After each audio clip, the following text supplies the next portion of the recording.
Assalamu alaikum, I'm Aisha and you're watching Samaa News. Here are today's headlines.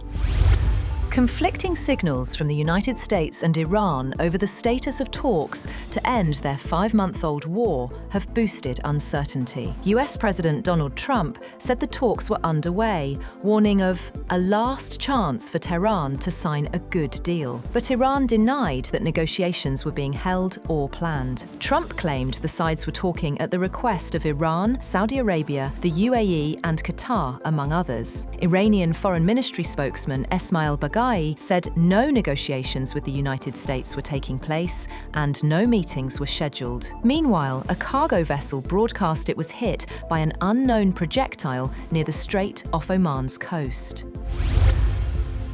Moreover, Iran has said it is not seeking to escalate tensions in the Middle East, but will use all its capabilities to defend its national security, territorial integrity, and strategic interests, even as it rejected US claims that negotiations between the two countries have resumed. Iranian President Masoud Pezeshkian said the Islamic Republic does not want to fuel instability in the region, but remains fully prepared to defend the country if threatened.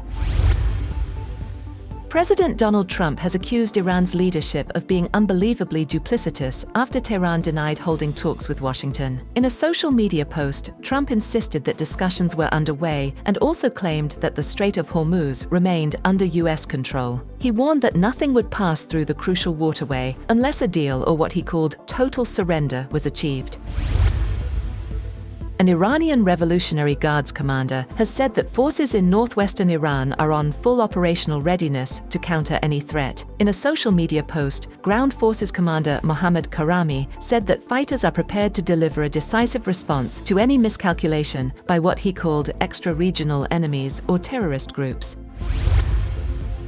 Iranian Foreign Minister Abbas Araghchi visited the Imam Ali Shrine in Najaf on Monday, ahead of the annual Arba'in gathering. Arba'in marks the end of a 40-day mourning period for Hazrat Imam Hussein alayhi as-salam. He is expected to travel to Karbala next. Iranian pilgrims in Iraq are dedicating their Arba'in rituals to late Supreme Leader Ali Khamenei.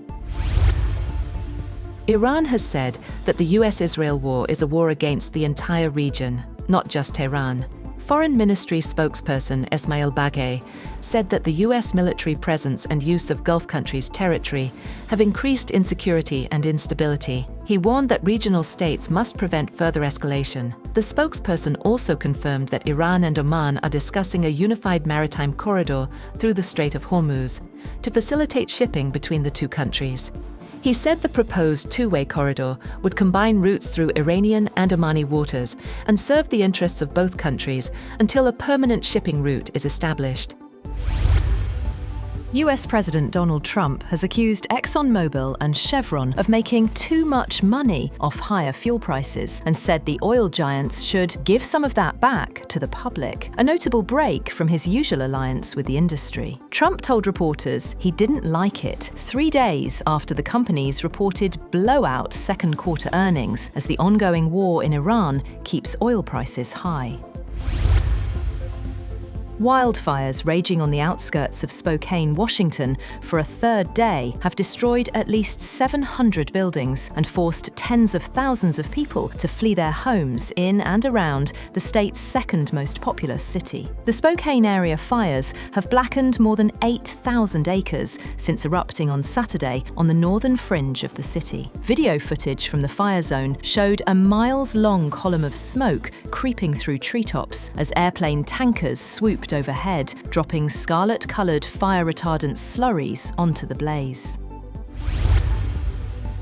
Bangladesh has asked India to clarify its stance on exiled former Prime Minister Sheikh Hasina's planned virtual address from New Delhi, warning that allowing political activities by a fugitive could hurt improving bilateral relations. Bangladesh's State Minister for Foreign Affairs, Shama Obaid Islam, told reporters Dhaka is moving forward with India with a forward-looking approach, adding that India has to be clear about its stance. He said Bangladesh has repeatedly conveyed its concerns to India over Hasina and other Awami League leaders making political statements from Indian soil. That's all for now.